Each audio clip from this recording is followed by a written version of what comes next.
हाफिज़ साहब, अगर बाबर आजम की बात की जाए तो ज़हीर अब्बास साहब का कहना है कि बाबर आजम को टीम के जो स्क्वाड है उसमें नहीं होना चाहिए because of the performance, may be इसीलिए उन्होंने कहा होगा definitely. So do you think कि वाकई में हम बाबर आजम के बगैर जो है वो प्लेइंग 11 बना सकते हैं? देखिए, यूएई में कई बात की उन्होंने, और उन्होंने जो अपने ख्यालात का इजहार किया है, चूँकि वो पाकिस्तान के नुमाया क्रिकेटर हैं बाबर आजम, हाँ। ख़ुद एशियन ब्रैडमैन के नाम से जाने जाते हैं दुनिया में, पाकिस्तान की क्रिकेट का बहुत बड़ा नाम है। बैटिंग के शोबे में उनकी बड़ी खदमात हैं पाकिस्तान के लिए भी, दुनिया में।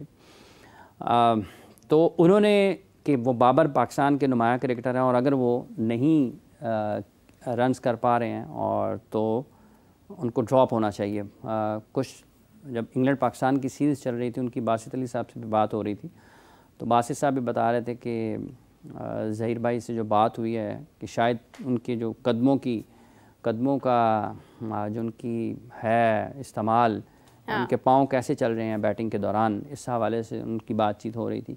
देखिए, एक पहलू ये है कि आप बाबर आजम को ड्रॉप कर सकते हैं। ज़हीर भाई की रिस्पेक्ट की बहुत ओपिनियन है, वो क्रिकेटिंग साइड के ऊपर उनका अपना एक ख्याल होगा और उसकी बहुत ज़्यादा कदर है। जैसे चंद दिन पहले कपिल देव साहब के बारे में बात हो रही थी, उनका ओपिनियन है, तो उसको रिस्पेक्ट करना चाहिए तमाम लोगों को। लेकिन क्या बाबर आजम को टीम से ड्रॉप करके पाकिस्तान वो नताइज हासिल कर सकता है, इसके ऊपर डिबेट हो सकती है। क्या बाबर आजम को सिर्फ इस वजह से ड्रॉप कर देना चाहिए कि उनके रन्स नहीं आ रहे हैं? तो फिर और भी कई क्रिकेटर्स हैं जिनके रन्स नहीं आएंगे, तो फिर तो आपको आधी टीम को ड्रॉप करना पड़ेगा।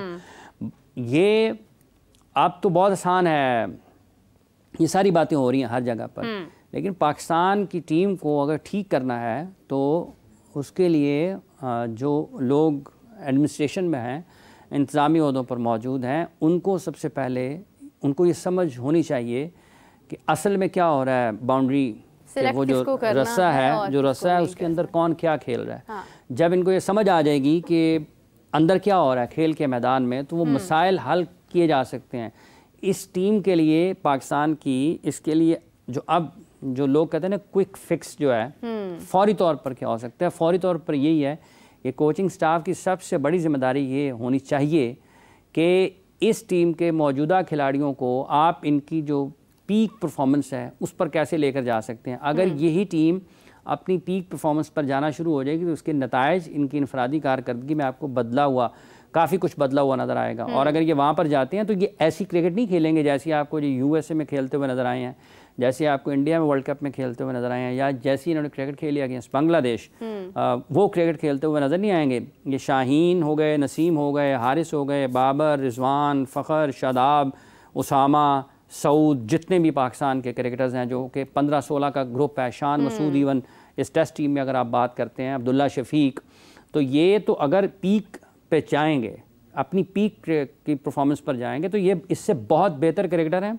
और ये इससे बहुत बेहतर क्रिकेट खेल सकते हैं, और ये इन्होंने इससे बेहतर क्रिकेट खेली हुई है। इसलिए फौरी तौर पर इसके ऊपर काम करना चाहिए कि इनको वहाँ पर कहाँ कैसे लेकर जाना है। अगर आप इन आउट, जैसे शान साहब कहेंगे कि हमें कंसिस्टेंसी की ज़रूरत है, हमें किस चीज़ की ज़रूरत है कि हमने पीक पर कैसे जाना है, यही उसको निकाल दें, उसको ले आएँ, ये सबसे आसान काम है। हाँ। सबसे आसान काम है। बाबर को निकालेंगे और आवाज़ें बुलंद होंगी, लोग कहेंगे अब्दुल्ला के भी रन्स नहीं है, शान के भी रन्स नहीं है, फिर तो किसी के भी नहीं है, तो फिर आपके पास बहुत ज़्यादा सवालात हैं। तो इनको बैठकर, और वैसे भी एक और भी बात है कि अगर रन्स नहीं हो रहे हैं तो ज़हीर अब्बास साहब भी यहाँ पर हैं, जावेद मियादाद भी यहीं पर हैं, सलीम मलिक भी यहीं पर हैं, इंज़मामुल हक भी यहीं पर हैं, सईद अनवर भी यहीं पर हैं। इन लोगों से पूछने में कोई बुराई नहीं है, ये आपको बहुत बेहतर तरीके से बैटिंग के बारे में बता सकते हैं, बहुत बेहतर तरीके से, और आपको उसका आमिर सुहेल साहब भी यहीं पर हैं, बहुत फ़ायदा हो सकता है। लेकिन अगर कोई लेना चाहे, किसी का ध्यान इस तरफ जाएगा तो फिर की बात है ना, इस्तेफादा लेना चाहे तो ले सकते हैं। हमारे पास लोग तो बहुत सारे मौजूद है। हाफिज़ साहब, जहाँ रन्स ना करना एक बहुत बड़ा मसला है, वहाँ पर फील्डिंग भी एक बहुत बड़ा मसला है, और वहीं पर आउट करना भी एक बहुत बड़ा मसला है। अगर हम अभी देखते हैं, आप इवन बांग्लादेश को देख लें या आप इंडिया को देख लें, उनका भी टेस्ट मैच हुआ है, उन्होंने मुख्तलिफ अंदाज में विकेट्स निकाली हैं, LBW किया, कहीं पर कैचेस पकड़ लिए गए। हमारे यहाँ पर मतलब हम गलती का इंतज़ार करते हैं कि बैट्समैन अपनी गलती पर आउट हो, तो आउट होते भी हैं, करते भी हैं, मगर ये है कि जो एक पेस थी पाकिस्तान की, वो भी तो लैक कर रही है। देखिए, बात ये पीक परफॉर्मेंस की है ना, कि आपके खिलाड़ी अपनी पोटेंशियल पर नहीं है।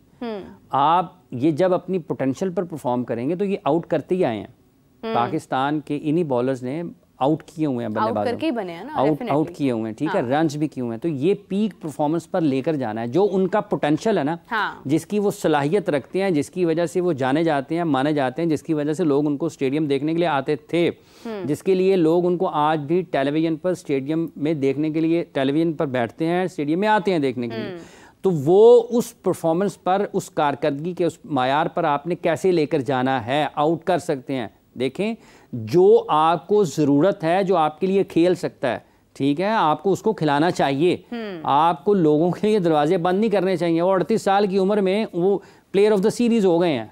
रविचंद्रन अश्विन 38 साल की उम्र में उन्होंने कितनी 11 विकेटें ली हैं शायद 2 टेस्ट मैचेस में, और सेंचुरी स्कोर की है पहली इनिंग्स में, ठीक है, वो प्लेयर ऑफ द सीरीज हो रहे हैं।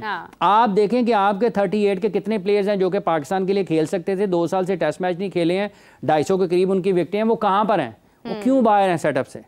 तो ये डोमेस्टिक में ही इतने साल के हो गए हैं, उन्हें आज तक मौका ही नहीं मिला। ठीक है, तो ये कौन इसका फैसला किसने करना है?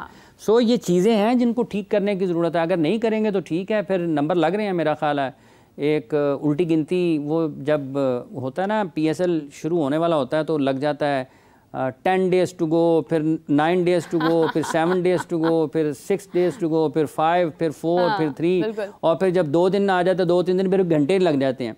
तो मेरा ख्याल है कि वो एक घड़ी लग गई है क्रिकेट बोर्ड में, जिसपे उन्होंने काउंटडाउन शुरू हो गया, टाइमर लग गया हुआ है मुख्तलिफ लोगों का। तो वो हर गुजरते बंदा दे यार मेरी बारी तो नहीं आ रही। तो ऐसा भी मुझे सुनने को मिला है। हाँ, और कहा जा रहा है कि ब्यूरोक्रेसी के अंदर भी जो है ना वो ब्यूरोक्रेटिक, ये वही है, हमारा तो मकसद ही उन्हीं के ऊपर है ना। प्लेयर्स तो ठीक है आते जाते रहते हैं, वो घड़ियाँ वही देख रहे हैं और कोई नहीं देख रहा। ये वही देख रहे हैं कि मेरा नंबर तो नहीं है, पता नहीं अगली जो है काउंटडाउन में वो घड़ी के बजाय उस पर मेरा डिजिट के बजाय नाम आया हो कि भाईजान आपका वक्त पूरा हो गया है, चलें अगली मंजिल की तरफ निकलें। तो ये किसी की इसमें वो नहीं है कि किसी की तौहीन है या किसी के साथ तज़हीक आमेज़ रवैया। दे पाकिस्तान के क्रिकेट को अगर ख़राब हुई है तो जिन लोगों की वजह से ख़राब हुई है, वो ABC कोई भी है, उस पोजीशन पे कोई भी है, अगर वो वहाँ पर जिस काम के लिए फ़िज़िकल फिटनेस पे गैर मुल्की ट्रेनर्स का हवाला हो रहा है ना, तो जो लोग उनके ऊपर हैं वो क्या कर रहे हैं उनको नज़र नहीं आ रहा। वो काली ऐनकें लगा के बैठ जाते हैं तो उनको नज़र नहीं आता कि ऐनकें उतारें और अपनी आंखों से देखें पाकिस्तान के क्रिकेट जा रहा है कि वो जो डेटा एनालिस्ट बैठे हैं उनको तो पिच की अंडरस्टैंडिंग नहीं है कि उनका काम ही नहीं है ना। ये जिन जो लोग उनको तस्लीम करते हैं, देखें बात ये है कि क्रिकेट की सिलेक्शन कमेटी में क्रिकेटर्स के अलावा किसी का कोई काम नहीं है। क्रिकेटर्स के अलावा किसी का कोई काम नहीं है। खालिस्तान जी मोहम्मद यूसुफ साहब तो चले गए, ठीक है, जो क्रिकेटर्स हैं वो जाते जा रहे हैं इंग्लैंड के खिलाफ। देखिए बात यह है कि इंग्लैंड के खिलाफ सीरीज जो है ना, उसका नतीजा पता नहीं क्या होना है, उसके बाद पता नहीं किस ने जाना है। तो उन्होंने कहा जी कि पहले ही चले जाए तो बेहतर है। सो जो डेटा एनालिस्ट हैं उनका अपना एक काम है, वो एक महदूद काम है और उसकी हद तक ठीक है।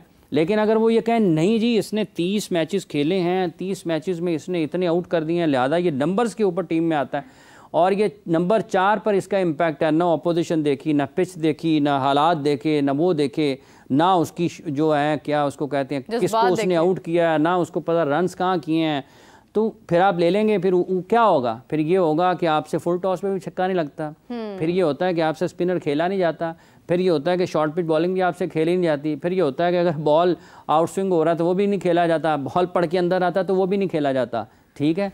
तो बॉल आपका कंट्रोल होता नहीं, आप ये देखते नहीं है कि बैट्समैन आउट हुआ है या बॉलर ने आउट किया है। तो डेटा आपको सारी पिक्चर तो नहीं क्लियर करता ना, पिक्चर आपको तभी क्लियर होती है जब आपने देखा होता है, जब आप मैदान में परफॉर्म करते हैं। सबसे इंपॉर्टेंट चीज़ ये है कि आप कुछ करते हैं तो उसका डेटा बनता है, आप बॉल करते हैं तो वो स्टैट्स के अंदर आता है। खैर इसी के साथ हाफिज़ साहब बहुत शुक्रिया, आपने हमें ज्वाइन किया और इंडिया के लिए मैनी कॉन्ग्रेचुलेशंस कि उन्होंने टेस्ट को जिस खूबसूरत अंदाज में विन किया और टेस्ट को जिस तरह से उन्होंने अमेजिंगली बेसबॉल क्रिकेट को इस्तेमाल करते हुए उन्होंने इंटेंट शो किया है, दैट वॉज रियली अमेजिंग।